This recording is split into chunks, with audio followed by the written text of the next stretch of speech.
empiezo, mientras está Chunche, diciéndoles que no hay que dejarnos arrebatar banderas. La ética es una bandera fuerte. Ética es dar razones, no es capricho, tenemos razones. Esto de decir que es mujeres sin valores, sin principios, no, hay que arrebatar la bandera. Tienen ética, tienen razones. La bandera de la vida, hay que volverla a retomar. Esta lucha es por defensa de la vida. La bandera de las familias en plural, no la familia. Porque nos han quitado muchas banderas y hemos sido muy pasivos y pasivas al dejarnos quitar esas banderas. Una bandera fuerte es la ética, hay que volverla, porque a veces nos suena moralina ética. De esto quiero platicarles esta tarde, que no confundamos ética y moral, menos con moralina, porque ellos se apropian de que tienen principios, tienen valores, tienen ética, y entonces parece que del otro lado no tenemos principios, ni valores, ni ética. No somos unos asesinos, ¿sí? ya nos lo gritaron. Pro vida, se apropian de la vida. Nuestro es una defensa de la vida. Pasamos la siguiente. La que sigue. Por eso empiezo con que el aborto es un asunto ético. Sí, los derechos humanos son un asunto ético. Defender derechos y libertades es un asunto ético. Ética es dar razones. Cuando tengo razones es algo ético, cuando no tengo razones no es ético. Aquí hay razones y es la defensa de la vida. Entonces, en su discurso público reaprópiense de la ética. Hay razones éticas y de peso para defender la vida. Yo ya no permito públicamente que me digan de la cultura de la muerte y que del otro lado se llaman pro vida. Es decir, no, yo soy pro vida. Y nadie en su sano juicio anda promoviendo abortos. Ojalá ninguna mujer tuviera que llegar a esa situación. Pero la peor lucha contra el aborto es criminalizarlo y volverlo clandestino. Es la peor lucha contra el aborto. Pasamos a la siguiente. Le apretamos otro. Un asunto epistémico. Yo he sido muchos años de mi vida profesor de epistemología. Epistemología es conocimiento, cómo construyo verdades, cómo me miro a mí, cómo miro a los demás, cómo me planto ante el universo. La gente que cree que hay verdades únicas y absolutas, como son las iglesias, pues son mentes unívocas, no dialogan. Yo tengo la verdad. Y los demás o entran a mi razón, o no solo son diferentes, son mis enemigos y hay que desaparecerlos del mapa. Las iglesias, y sobre todo la Iglesia Católica, es de esta mirada unívoca. Monterrey es sede cardenalicia. Es la Ciudad de México, Guadalajara y Monterrey, en el peso. Los obispos mexicanos acaban de estar en visita al Papa, fueron 80. El informe fue fuertísimo contra las reformas de Peña, muy fuerte. Entonces Peña quiere negociar ya no con los obispos mexicanos, directo con Roma. Esto entra en juego. Monterrey es Roma, donde hay cardenalato. En la Iglesia Católica Romana, cardenal significa Roma, ya no es un obispo de local, es Roma en México. Aquí hay 3 sedes, les digo, Ciudad de México, Guadalajara y Monterrey. Entonces lo que pasa en Monterrey es importantísimo para la Iglesia Católica, no de México, de Roma. Peña en estos días se reúne con el Papa y le tiene que llevar algo para abrir la puerta. Como los obispos mexicanos le dieron la espalda, va a abrir la puerta directa con el jefe de los obispos mexicanos. Entonces en este momento es delicado el asunto porque es una manera. Le reformaban, despenalizaban el aborto en Guerrero porque ellos estaban previendo eso, ya no lo recibía el Papa, entonces tenía que tener otra llave de apertura y era Nuevo León, esa llave, para la cita con el Papa, porque el informe fue muy duro, no sé qué pasó con los obispos mexicanos, que fue un informe terrible que llevaron sobre la situación del país. Normalmente nosotros en nuestras organizaciones decimos los obispos mexicanos son panistas. Mentira, son priistas. Hay pocos obispos panistas mexicanos. Y periodistas hay uno. Sí, pero el 80 y tantos % de los obispos mexicanos son priistas. Porque fueron hechos obispos bajo el nuncio. Y miren, el que designa obispos no es Roma, es el nuncio en cada país que le da el nombre al Papa y el Papa lo hace oficial, pero el que dice quién es el nuncio. Exacto. En México un nuncio que hizo, o el 80% de los obispos mexicanos los nombró él, en el apellido lleva el partido PRI-Johnny. Girolamo Prigione. Entonces, por eso los obispos son priistas, por eso es importante esta llave. El gobernador seguro tiene mucho contubernio con el arzobispo de Monterrey. Todavía el nuevo no es cardenal, ¿verdad? Si logran esto, se está jugando el cardenalato. Por eso le va a poner carne de cañón el obispo de aquí, el arzobispo. Pero el actual gobernador fue de asuntos religiosos antes en gobierno anterior. Conoce muy bien este asunto. Entonces, sí, decir, aquí hay mucho juego porque estas miradas son unívocas. Hay que conocer para desmontar los argumentos. ¿Cómo mira del lado católico el asunto? Miren, la Iglesia Católica se sigue moviendo en miradas metafísicas, de esencias. Esta filosofía está superada por el Renacimiento, pero en la doctrina, sí, desde el siglo XVI, en filosofía pues ya no existen las esencias. La filosofía católica sigue siendo. Entonces, hay un ser humano, cuando tú le dices, mire, la ciencia, el desarrollo embrionario, te dicen, no está en acto, pero está en potencia. Y en la doctrina católica hay potencia próxima y potencia remota. Un óvulo y un espermatozoide por separado es un ser humano en potencia remota. Cuando ya los unes, o sea, en la fecundación, es en potencia próxima, pero ya está, te dice. Este es el problema que tiene esta institución. Es como decir, mira, ¿ves ese bloque de piedra? Ahí hay una escultura. Y tú le dices, espéreme, no, yo veo un bloque de piedra. Ya está en potencia, te dicen. Falta el escultor que lo saque, pero ahí ya está la escultura. Cuando hablan de persona humana, este es el problema que tiene la institución. Habla de potencias. Ya en la Edad Media, Tomás de Aquino desmontó esto desde el siglo XIII. ¿Qué es primero, el huevo o la gallina? Lo que está en acto, no en potencia. La gallina es gallina. El huevo puede ser gallina, puede ser gallo. No lo podemos comer, se puede caer y se rompió. Está en posibilidades. Tiene prioridad lo que ya es. En este discurso, primero es la gallina que puso un huevo. Así solucionó el siglo III este problema. Es decir, la gallina es gallina. La Iglesia Católica volvió en el siglo XIX a este discurso. Ha cambiado durante siglos su mirada. La actual es de 1870. En el momento de la concepción hay una persona humana. No es viejísima ni milenaria. Tiene 100 y tantos años. Es también nada nueva. En la Edad Media tenían un problema, se llama el principio de individuación.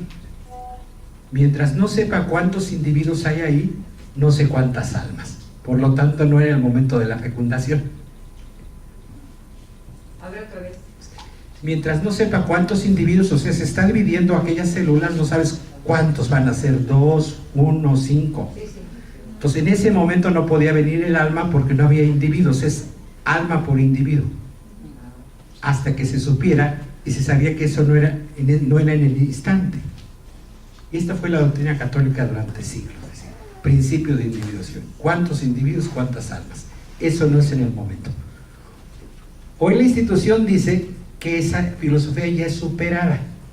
Y sin embargo se queda con la filosofía antigua de lo que está en potencia remota y próxima. Eso está más que superado desde el siglo XVI. Es decir, la otra mirada es lo equívoco. Como todo es interpretación, no hay verdades absolutas. Esto parece muy atractivo. Hay filosofías contemporáneas que dicen, pues cada quien que viva como Dios le dé a entender. Pinto mi raya. El problema es que vivimos en sociedad y mis decisiones te afectan y tus decisiones me afectan. Por eso esta no es salida. La ley es una para todos. No puedo vivir fuera de la ley. La salida desde el mundo antiguo para miradas más abiertas ha sido lo análogo o analógico. No somos idénticos, pero somos semejantes. Entonces necesitamos las leyes que sean analógicas. Y este es el lenguaje muy católico, hablar de lo analógico.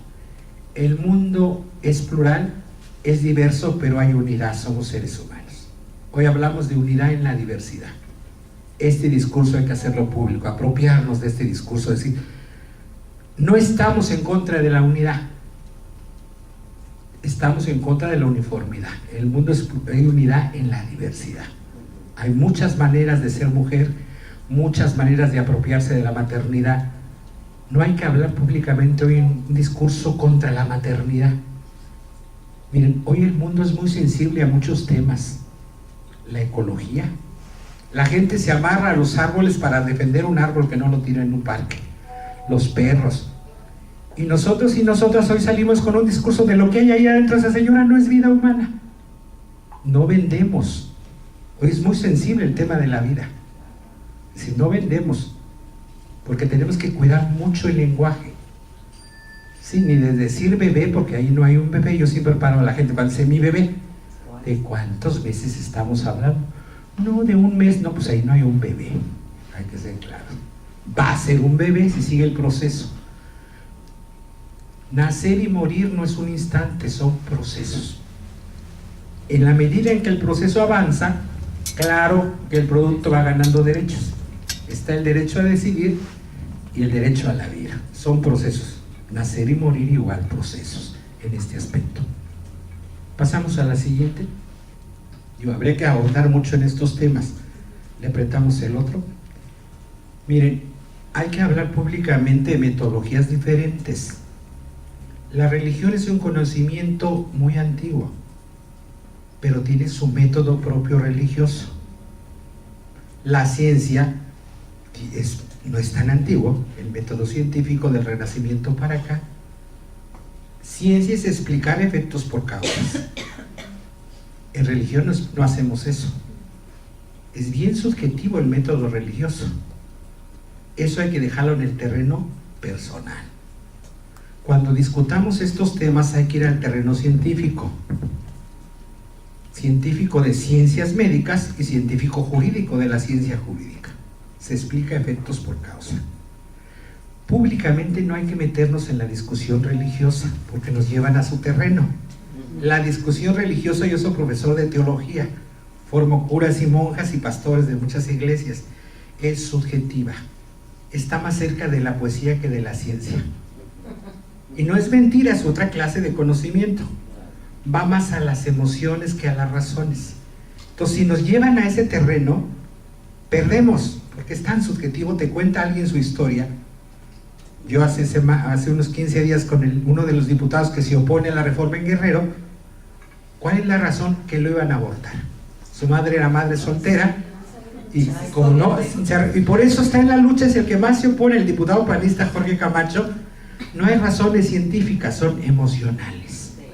Y ahí perdemos, ¿eh? Esta gente no la vas a convencer, estos grupos, de tu mirada. No son razones racionales, son emocionales. No vayamos a su terreno a ver quién grita más. Yo puedo mirar a alguien que piensa diferente a mí y no lo odio. Y ellos y ellas sí. Les ves como los ojos que te miran con un odio. Yo acabo de vivir en Acapulco el 10 de mayo una experiencia tremenda. Nunca en mi vida me había salido de una iglesia católica, de misa. Esa semana estuve muy expuesto a los medios de Guerrero, de entrevistas, y sábado 10 de mayo dije, pues voy a misa. Para no meterme en lío, me fui como fiel en una banca, no fui con los curas al altar. Oigo misa, primera vez creo que en muchos años de mi vida que voy a estar abajo. La gente me identificó, el cura, toda la homilía fue contra el aborto. 10 de mayo, imagínense la fecha. Catedral de Acapulco. Empecé a sentir miradas y un odio. Entonces, cada mirada, una banca para atrás, hasta que agarré fuerte y huye porque mínimo 3 cachetadas vas a sacar. Por eso digo mínimo. Es el terreno emocional. No entremos en esa discusión. Es decir, es su experiencia, es su emoción, no lo vas a convencer de lo contrario. No son razones racionales, son razones emocionales y simbólicas. Entonces, tener mucho cuidado, no se cuelguen en ese discurso religioso. Descuélguense en el discurso científico, ciencia médica y ciencia jurídica. Razones. Ciencia es explicar efectos por causa. A tantas semanas esto, a tantas semanas otro. ¿Por qué no hay un bebé ahí? Te lo explico. Yo soy profesor de ética y moral, no son sinónimos. Moral viene de moras, costumbre. No hay una moral, hay muchas morales, la costumbre. La costumbre de quién va a estar en la ley. Por eso en sociedades democráticas la costumbre no está en la ley, la costumbre moral. Aunque la costumbre es fuente del derecho, es una de las fuentes del derecho. Porque lesionarías otras costumbres, la de un grupo. Cada iglesia tiene sus costumbres. No hay una sola moral católica sobre este tema de la vida. Ahora, imagínense la evangélica, todas las iglesias reformadas, y habría grupos en Nuevo León que dirían somos budistas, chiquitos pero los habría, y otros grupos militares somos hinduistas. Entonces había que tener 40 leyes de la vida en Nuevo León referiendo a la moral. La ética es de mínimos, ética es responsabilidad, dar razones. Esta nos unifica. Ustedes en su discurso público céntrense en la ética, eviten que las lleven al terreno de la moral, porque la moral es de grupo. Estos grupos ultraconservadores no pasan al terreno de la ética, están en el terreno de la moral, la costumbre, aunque públicamente a la ética también se le llama moral. Pero para hacer una diferencia, yo cuando hablo de esta, ya no le llamo moral, le llamo ética, para saber que estoy hablando de que es otra cosa. Lleven ustedes la discusión ética. La mayoría de los congresos, el 90% de discusión es moral. Señor diputado, dame una razón ética. No, su razón es que está defendiendo a una persona. Explíqueme por qué hay una persona. Cuando pasas al explíqueme se traba. Te cuenta su historia como el diputado Camacho de Guerrero. Sí, no, esa no es explicación, diputado. Lo siento mucho, lo entiendo. Sí, es decir, este es el problema. Entonces, no se dejen acorralar aquí públicamente. Lleven la discusión al terreno ético. Ética es dar razones. Los servidores públicos tienen que tener, aparte de su moral privada, ética pública. A mí a veces diputados de muchos congresos del estado, de otros países, me dicen, ¿y dónde está esa ética? No la he estudiado. En el derecho, en la Constitución, que usted juró defender y respetar cuando recibió el cargo. Porque si yo no hice un juramento ético, cuando aceptó el nombramiento de diputado, aceptó la ética pública del Estado mexicano, en ese momento. Entonces compórtese con ética pública. Es Estado laico, Nuevo León también. Entonces en el Congreso no tendría que discutirse la moral, la ética. Tendrían que llevar expertos para estos foros de ciencia jurídica y ciencia médica, y ética. La ética es parte ya científicamente de la filosofía. Hay gente que nos dedicamos profesionalmente a la ética. La moral es privada. El señor diputado o la señora diputada tienen todo el respeto de tomar una decisión ante este tema con sus hijos y sus hijas en su casa. Eso es muy respetable. Si va a misa, si va a un templo mormón, es muy respetable. Pero en los congresos tienen que tomar decisiones con ética pública. Esto hay que hacérselos ver públicamente. Yo siempre les insisto, como hoy en la mañana con este diputado, digo, hay que ser muy duros y a la cabeza. Y yo siempre lo que digo es, tenemos tanta moral, eso les pega, que hasta tenemos doble. Lo que sobra es moral, o sea, costumbres. Y otra cosa es la responsabilidad interna. Entonces hacerlo público, es decir, nosotros tenemos ética en nuestra causa. Defender derechos humanos y libertad es un asunto ético. Y defendemos la vida. Esto es bien importante tenerlo claro. Sí, aquí hay que llevar, moralmente ahorita regreso a la moral católica para desmontar el discurso público y lo conozcan, pero normalmente hay que llevarlo a lo público, a la ética. Ellos siempre nos quieren acorralar en la moral. Miren, el asunto de la vida, en griego había dos palabras, zoe, que no nos gusta, porque de ahí viene zoológico, zoología, nos suena más animal, zoe, y bios, esa nos gusta más, nos suena más a la vida. Nada más que había un problemita. Bios es un sustantivo impersonal, la vida. Eso defienden los grupos que se llaman pro vida, un sustantivo, una nata que anda volando aquí que se llama la vida y que hay que defender a pedradas, aunque te destruya tu vida. Le joden la vida a mujeres de carne y hueso con historia en nombre de defender la vida, porque defienden bios. Zoe en griego es un verbo, vivir, verbo intransferible. Nadie puede vivir tu vida. Por eso ustedes defienden la vida, pero la vida verbo, la vida con derechos y libertades, eso es defender la vida. Porque si no, se termina defendiendo un abstracto, un fetiche llamado la vida, que es lo que hacen estos grupos. Ya es un fetiche. Miren, en la defensa de la vida le pasó lo que dice un soneto de Shakespeare: nada huele tan podrido y peor que los lirios blancos cuando se pudren. El agua huele horrible, usted mira el florero de lejos, bellísimo, se acerca y apesta. Esto le pasó a la defensa de la vida. Parecía algo tan maravilloso defender la vida y se volvió una porquería. Y esto hay que hacerlo público, decir qué vida están defendiendo, de qué hablan cuando dicen que defienden la vida. Por eso insisto, hay que retomar la bandera de la defensa de la vida. Sí, yo sí defiendo la vida. Y la vida se defiende con derechos y libertades, con ética. O sea, pero hay que hacerlo público, porque nos han arrebatado esa bandera, con eso que la ética nosotros no. Fuchi, la familia, ay no, yo no quiero familia. Y nos hemos dejado arrebatar banderas, que hoy son muy importantes esas banderas en vida posmoderna. A lo mejor yo no quiero tener una familia, pero yo personalmente puedo renunciar a ese derecho, pero es un derecho humano que hay que defenderlo y agarrar otra vez la bandera del amor, el amor a la vida. Es decir, no estamos metidos en estos porque estamos amargados, amargadas, odiamos la vida, porque esa es la imagen pública que hacen de nosotros.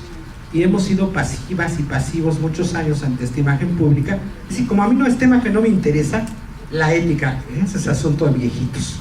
Es decir, no, es un asunto de razones, tengo razón, soy buen ser humano, no soy mala mujer.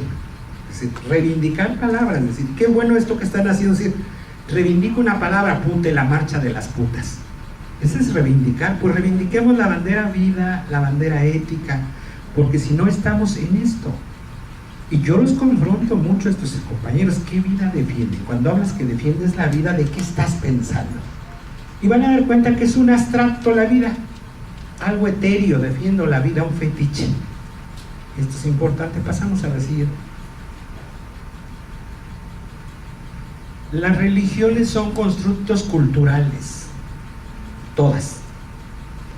El mundo religioso empieza al 45.000 antes de Cristo, o sea, es una cosa vieja que nos ha acompañado y nos va a acompañar a la humanidad. Hay religiones que después de 10.000 años se fueron sin pena ni gloria. O sea, el cristianismo lleva 2.000 años, en el mundo religioso no es nada, es jovencito. Religión es dar respuestas. Cuando una religión ya no responde, se va y viene otra. El cristianismo, si no cambia de modelo, está en crisis. Yo personalmente creo que todavía no ha terminado, todavía va a dar respuestas, tiene la capacidad. Ya el modelo actual ya está, y el modelo católico romano pues es el que más en crisis está. Como es premoderno, las iglesias reformadas ya son de la modernidad. El individuo cuenta. Esta iglesia es premoderna, no cuenta el individuo, cuenta la masa, la iglesia, no la persona.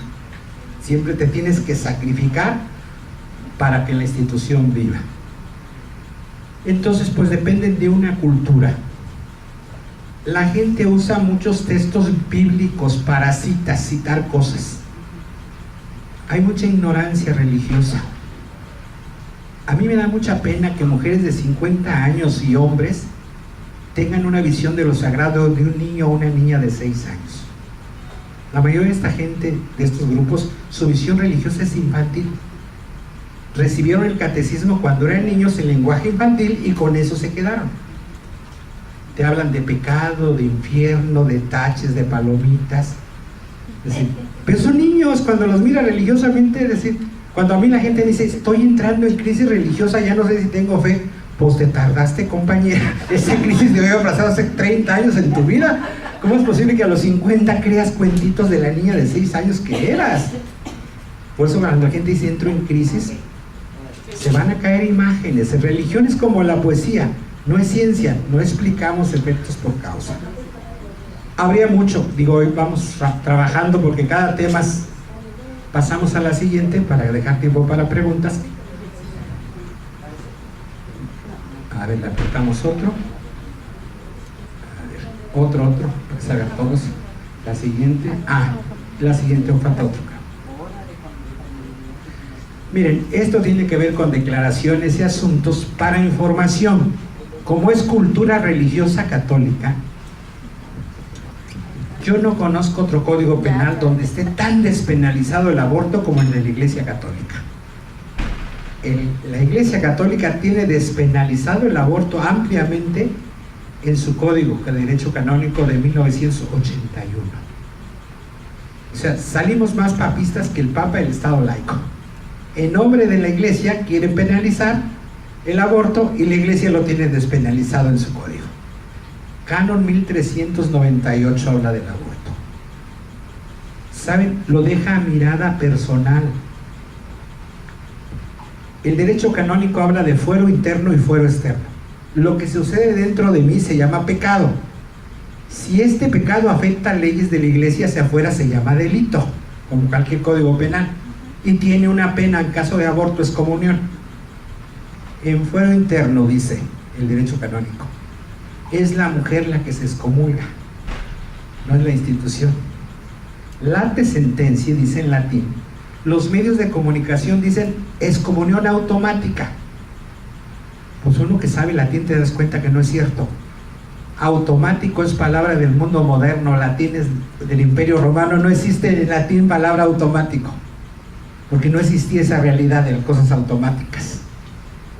Late sentencia, que decir, la sentencia está latente. ¿Quién va a juzgar tu conciencia? No hay tribunal, es asunto personal. Si una mujer dice, hice algo indebido contra mi fe, solita se excomulga, jala la sentencia en ese momento, es decir, me pongo el saco. Una mujer dice, hice con ética lo que tenía que hacer, no está excomulgada en el mundo católico. Un médico, hay médicos que me consultan, Fray, yo hice ayer un aborto y según mi iglesia estoy excomulgada. Doctor, ¿usted cómo se siente? Tranquilo, que hice lo que tenía que hacer. Pues no está excomulgado. Si usted se sintiera mal, me dijera, hice algo indebido, yo tengo la obligación de decirle, está excomulgado según el Canon 1398. Es la persona, a ese nivel deja la Iglesia Católica.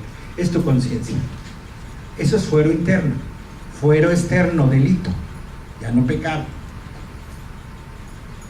El Canon 1324 habla de atenuantes para la pena baja y el 323 habla de eximentes. No hay pena. Hay delito, pero no hay pena. Es más fuerte todavía. ¿Sí? ¿Qué casos? O sea, no hay, la pena es excomunión.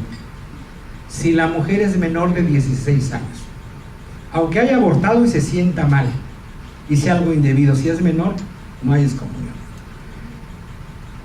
Estaba en riesgo su vida, todos los temas de salud, no hay excomunión. No conocía el derecho canónico. ¿Qué mujer católica conoce el derecho canónico? Y aunque lo compres, vale 1,800. Y ya que lo compras, está en castellano, es un lenguaje jurídico romano, no le entiendes si no sabes de este asunto. Aunque tengas el código de canónico. Entonces, ¿conoce usted el código de derecho canónico? No está excomulgado. No sabía que violaba una ley de la Iglesia. Y la más fuerte, si la mujer tenía miedo, porque una persona con miedo no tiene libertad de conciencia. Y si no hay libertad de conciencia, no hay delito. Si no hay delito, no hay pena. O sea, está ampliamente despenalizado el aborto. ¿Cómo es posible que estos diputados, en nombre de su religión, algunos, quieran penalizar lo que su religión tiene despenalizado? Digo esto para que lo sepan como información. No hay que manejarlo tan público porque es volvernos a llevarnos al terreno de la moral. Porque les digo, nuestro discurso público tiene que ser ético. Pero cuando nos hagan preguntas concretas, tener armas. Yo normalmente públicamente no hablo de este tema para no darles armas, pero cuando me preguntan, de ahí mi pepeno. Es decir, cuando me dicen, yo soy católico, si no apruebo esta ley, me van a excomulgar. Es falso. En 1398 es claro, quien realice el aborto, y este se realice, o sea, no tentativa de aborto. Hacer leyes no es hacer un aborto. Ya pasó en la Ciudad de México. Miren, cuando se despenalizó el aborto en la Ciudad de México, el vocero del cardenal, Hugo Valdemar, dijo que estaban excomulgados todos los católicos de la Asamblea del Distrito Federal. A mediodía citó a conferencia de prensa y excomulgó a la Asamblea del Distrito. Por la tarde, el vocero del Papa, Lombardini, de Juan Pablo II, todavía era no, ya era Benedicto, no era Benedicto, de Benedicto, pero era Lobardini, hizo conferencia de prensa y dijo: nadie está excomulgado en la Ciudad de México. El canon es claro, ahí no hicieron un aborto, hicieron una ley. Ya no volvió a hablar el cardenal del asunto desde hace 7 años porque pues arregó su perito de decir en este aspecto. Entonces, tener claro para los diputados, decir, no lo van a excomulgar, no procede, usted no está haciendo un aborto, no es decir, en este aspecto no. Es que si no penalizamos el aborto en Nuevo León nos excomulga el arzobispo, pues no tiene poder para hacerlo. Es un momento delicado, les insisto, por las negociaciones del presidente con el Papa. En estos días tiene reunión con el Papa. Ellos tenían mucho miedo que se despenalizara en Guerrero porque le iba a cerrar todas las puertas. También conecto con Guerrero porque está detenido estos días, porque si se hubiera despenalizado no lo recibe el Papa Peña.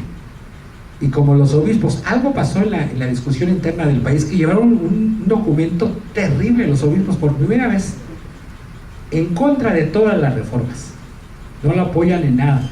Entonces te abrió la puerta con el jefe derechito: con estos no puedo negociar, entonces me voy hasta Roma, pero allá le piden algo a cambio, una muestra de que va en serio, y esa muestra yo supongo que es en las relaciones iglesia-estado, está en juego, dice. ¿Y eso qué tiene que ver? Mucho, esto se negocia, por eso es el PRI. Los obispos mexicanos son priistas. Hay mucho nexo con el PRI. Siempre que en política nacional se hacen visitas, al primero, antes de visitar al gobernador, muchos visitan al obispo del lugar, porque como saben que son priistas, pues donde hay gobierno priista hay muy buena relación con el obispo, aunque públicamente el obispo no hable, porque hoy la Iglesia Católica tiene una estrategia: como ya pierde su discurso, ya no aparece en público.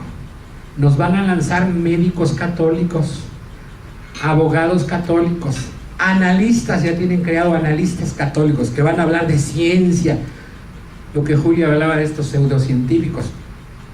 Nos van a aparecer con títulos universitarios. En Guerrero llevaron un doctor en biología molecular, apantallador el currículum, y fue a hablar burrada y media, de científico no tenía nada. Es decir, ¿quién le dio ese título? Pues alguna universidad de la iglesia.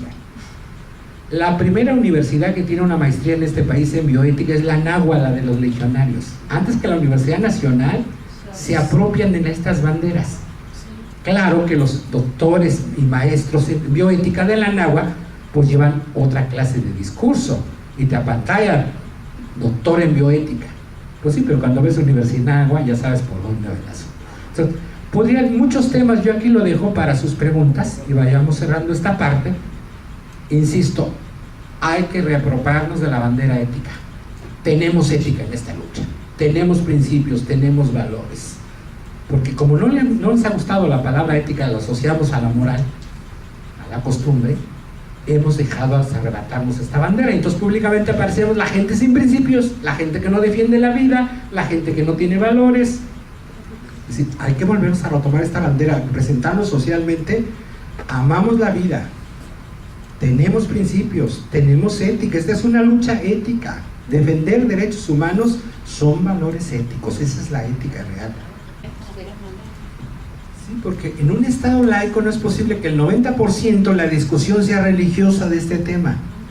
Por eso es tan importante el asunto. No, ya no existe mucho del estado laico, pero por ahí hay que trabajar. Con la reforma del 40 hay que insistir, y el mismo del 24 habla de principios éticos, de las decisiones éticas de las mujeres, de libertad de conciencia. O sea, decir, el aborto está en la libertad de conciencia. Si aquí se penaliza la libertad de conciencia de las mujeres en Nuevo León. También hay que insistir, porque a veces solo es el tema aborto que sacamos. No, libertad de conciencia, aquí se está criminalizando un derecho humano fundamental que se llama libertad de conciencia. La mayoría de la gente de estos grupos no conoce derecho canónico. Los curas están obligados, llevan varios cursos en su formación de derecho canónico. Los obispos son doctores en derecho canónico. Normalmente los mexicanos, en otros países no sucede.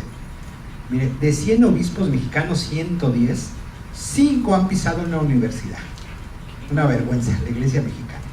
Por ejemplo, el episcopado alemán el 99% ha sido profesores universitarios de los obispos católicos alemanes.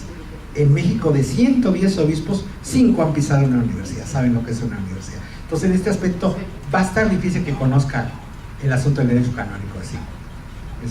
Los van a descalificar, ¿y usted cómo sabe? Así.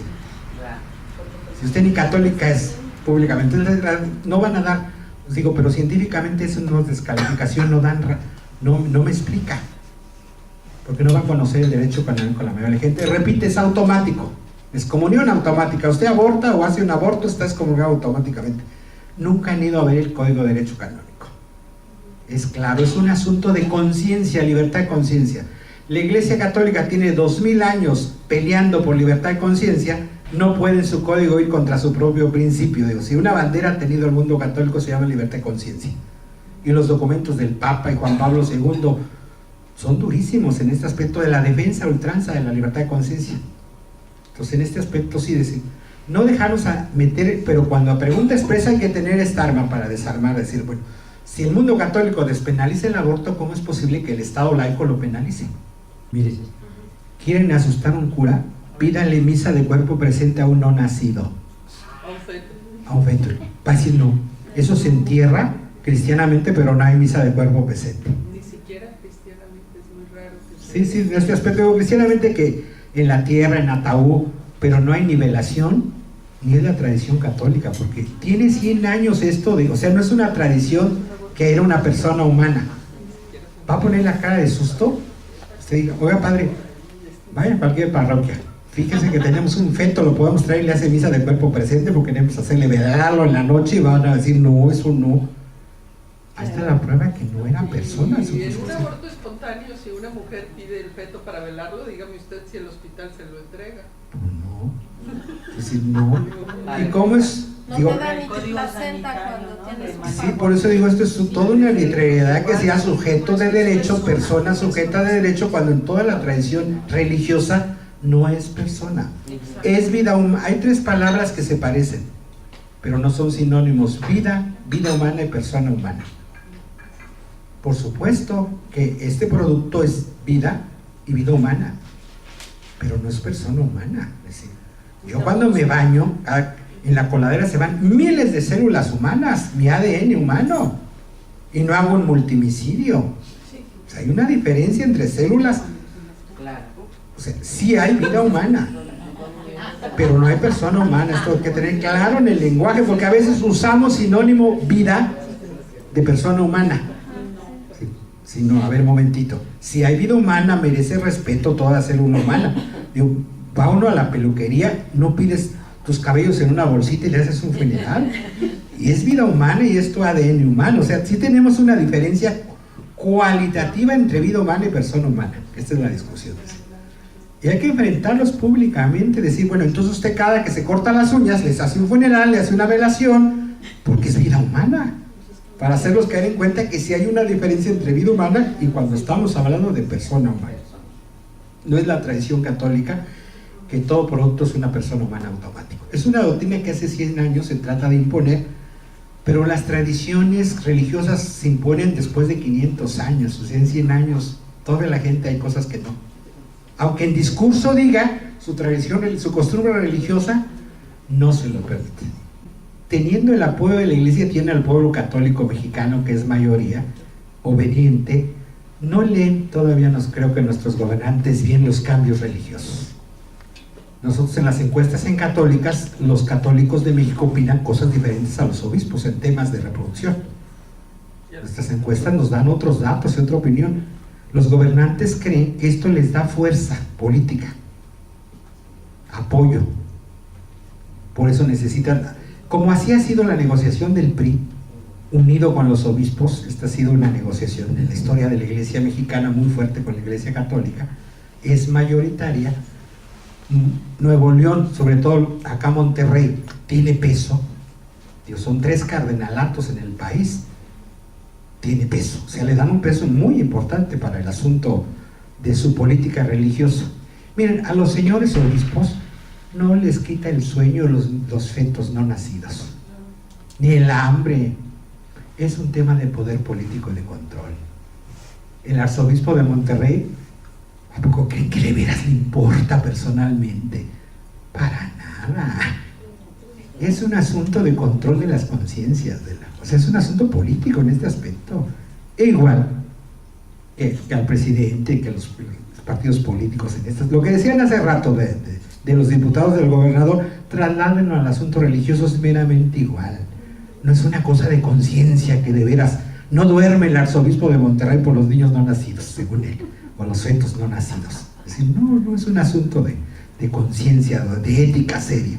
Es un asunto de negociación política, obviamente, en este aspecto. Ellos lo tienen clarísimo. El derecho canónico nuevo de la Iglesia es de 1981.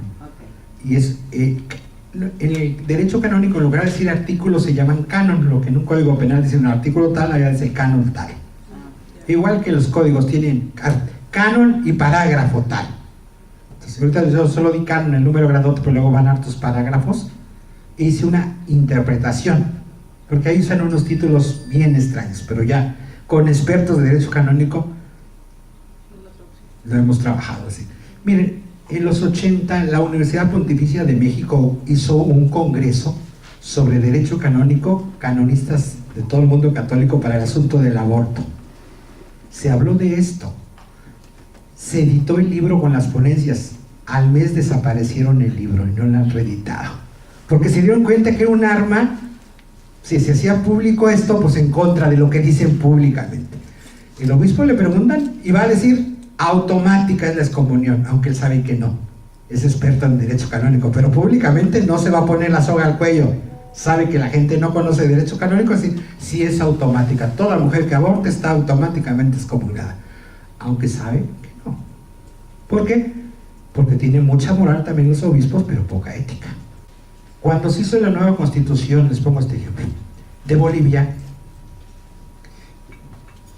sí, a mí me tocó acompañar a los 9 constituyentes, fui asesor de la Asamblea Constituyente de Bolivia en estos temas, que redactaron el artículo de la vida. Cuando llegué a la primera reunión de los 9, dije, si hoy fuera la votación, para yo ubicarme donde estaba, 7 vamos porque diga desde la concepción que esta constitución ampara la vida. De los 9 que iban a redactar el artículo, 7 estaban ¿qué dijera eso? Desde y eran del partido de Evo, la mayoría de los 9, y en este plan estaban. Un año nos llevó de trabajo. Yo venía a Sucre y hablaba tuvimos como un año para redactar el artículo.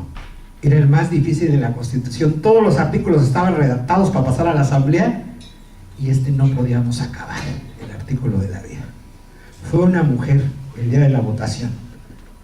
Eran 11 de la noche, último día para entregar el artículo, todas las salas de los demás artículos vacías se habían ido, los 9 que tenían que argumentar su voto y luego votar para ya la redacción final. Estaba la conferencia episcopal a los lados de las 9, los obispos católicos, los pastores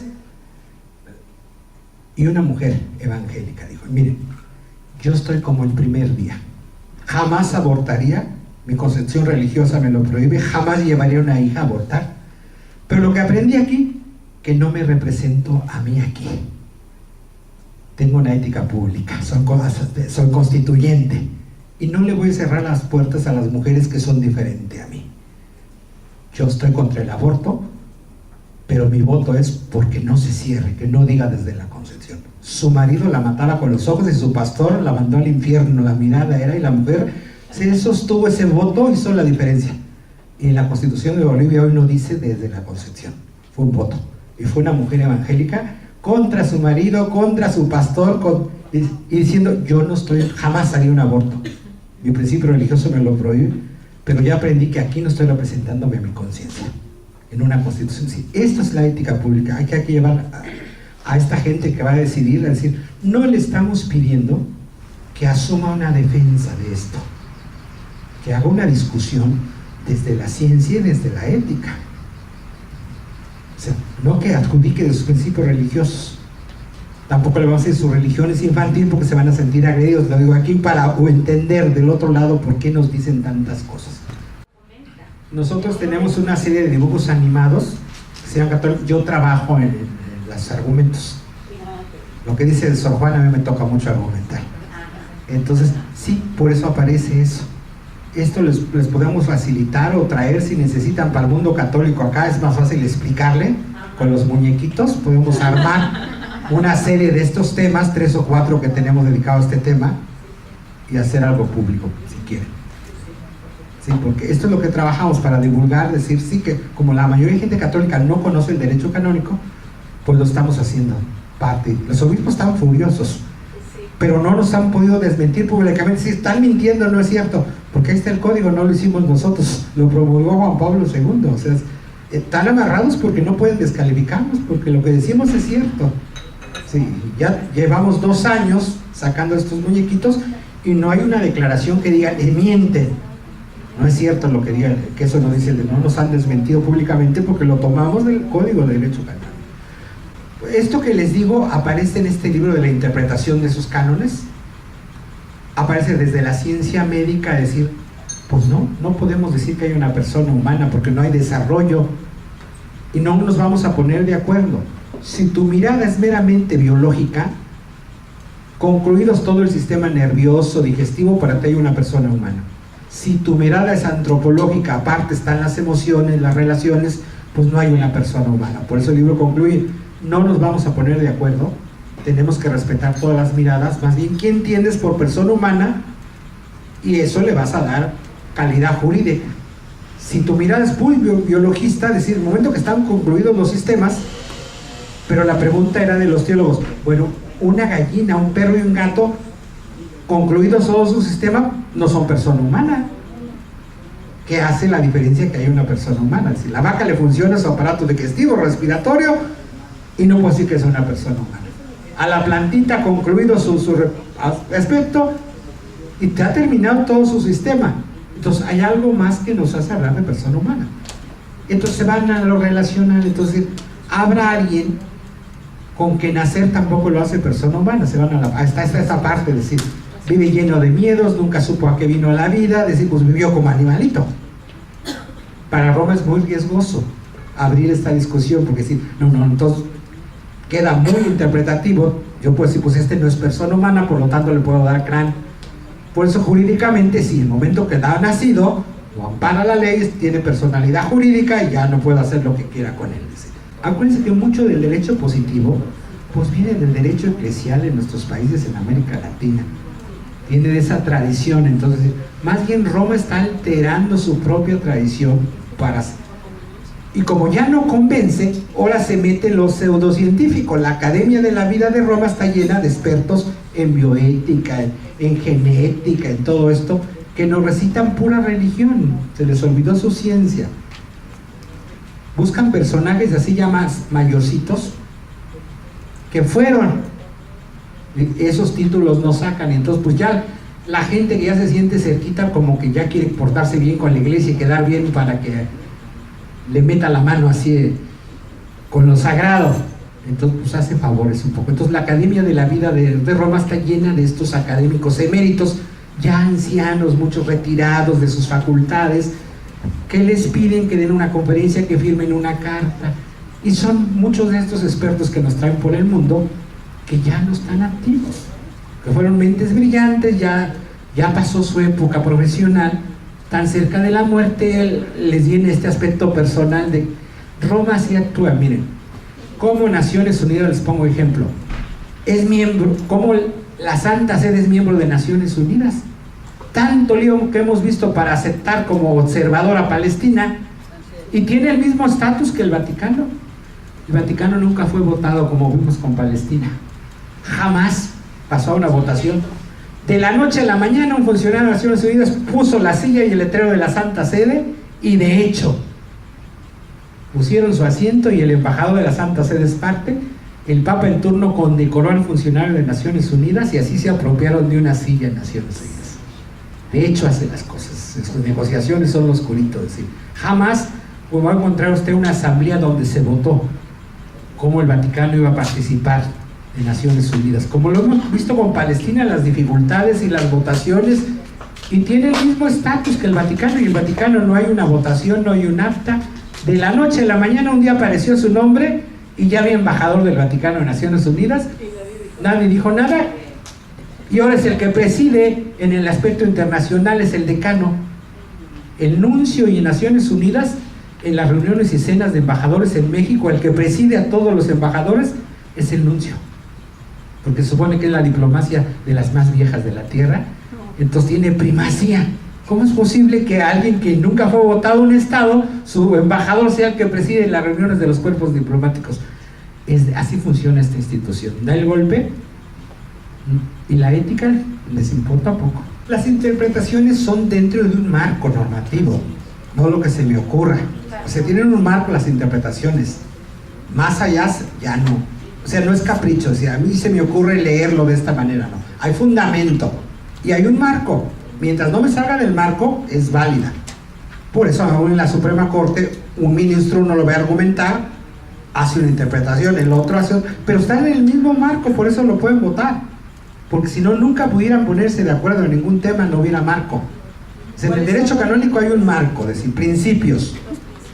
Los principios del derecho canónico son siempre a favor de la persona, salvaguardar a la persona. Siempre. Presuponer inocencia de la persona. Ese es el marco del derecho canónico. Si esta interpretación friega más a la persona, vale menos que una que va más a favor de la persona. Este es el marco. O sea, si hay marcos, es decir, cuando me salgo de ese marco, ya es capricho mío. No dice eso el texto. Es que es mi interpretación, porque si no cualquiera podría decir, yo no, hay un marco sobre el cual puedo hacer interpretaciones. Por eso pueden votar, porque el marco, si estamos dentro del mismo marco, son interpretaciones. Y en un juicio canónico, por eso llevan sus abogados canónicos y pueden llegar a un acuerdo para una sentencia. Hay en Roma la Sagrada Rota, que es como la Suprema Corte de la Iglesia. Hay tribunales en cada diócesis y yo puedo apelar a una segunda instancia, a la Sagrada Rota, ya tienen sus ministros. Hay un marco. Cada ministro interpreta el derecho canónico, pero hay un marco. Son como 5 cosas en el derecho canónico. Ahorita me acuerdo de estas 2 del marco. Si se sale mi interpretación, no entra, no es válido. O sea, no es lo que se me ocurra, no, si hay un marco de referencia. Y uno de los marcos es decir, presunción de inocencia, la mejor versión para la persona. Lo que agreda, o sea, no la peor versión. O sea, más jodo, que las mujeres se jodan. Ese salió del marco. Es decir, ¿cómo soy más benigno con la persona? Para salvaguardar su dignidad de persona. Por eso, esta interpretación que les di es de las más benignas. Y está en el marco, no estoy inventando. Lo hemos dicho públicamente, hace 4 años hicimos una campaña en varios estados. Esto del derecho canónico, contratamos espectaculares y lo poníamos en León, Guanajuato, frente a la catedral. Contratamos un espectacular, estuvo meses. Como no podían decir que no era cierto, lo que hicieron es moverse con los dueños de las compañías para tirarnos los espectaculares, nos rescindieran los contratos, pero jamás pudieron decir eso que dice el espectacular no es cierto, sino decían, pues le regresamos su dinero, pero ya no queremos, o vamos a ocupar para otro el espectacular. Sí, pero denos una razón, está un contrato, lo vamos a denunciar. Los obispos empezaron a moverse, pero jamás nos tiraron la campaña y decir, mienten, porque ellos mismos saben que no salíamos del marco interpretativo. Es una interpretación, pero dentro de un marco. ¿Qué decía, perdón, el anuncio? Esto que les digo del derecho canónico. No es excomunión automática, canon tal. Todo lo que lo poníamos en cuerna. Fueron 8 ciudades del país que se contrataron espectaculares y montamos esa campaña y dábamos conferencias. En León, Guanajuato, el día de la conferencia, para llevarse toda la prensa a 2 cuadras del hotel de la conferencia, una pseudobomba que nunca apareció. Entonces fue toda la prensa porque había una bomba, llegó el ejército y nos quitaron. Entonces al otro día nos fuimos a la plaza. ¿Y qué hubo ahí? Ahí dimos la conferencia, ahí estaba toda la prensa, ni nos costó. El hotel que nos costó, son muy hábiles. A 2 cuadras nos hicieron un mitote de bomba que ni era cierto. Llegó el ejército con sus carros y obviamente la prensa, adiós derecho canónico, vamos a ver lo de la bomba. Pues el otro día se les hicimos igual, nos fuimos a la plaza pública en un cafecito, ahí estaba toda la prensa y dimos la conferencia de prensa. Pero tuvimos que esperar otro día. Este tipo de cosas no es directo, no es decir, mienten estas gentes de católicas, no es cierto. Buscan maneras indirectas porque estamos dentro del marco. Sí es interpretación, porque en lo jurídico todo es interpretación, pero no un marco, porque si no sería, sí, no, es su ocurrencia, a usted se le ocurrió que eso dice el derecho canónico. No, es mi interpretación, pero dentro de un marco. Porque si no, digo, ya nos hubieran tirado esta campaña hace años. O sea, esa gente miente, no sabe derecho canónico. Si yo no soy experto en derecho, pero consultamos expertos dentro de la iglesia que están en funciones, que asesoran a los obispos, coincidían todos, está despenalizado. Miren, pues yo creo que vamos cerrando este tema.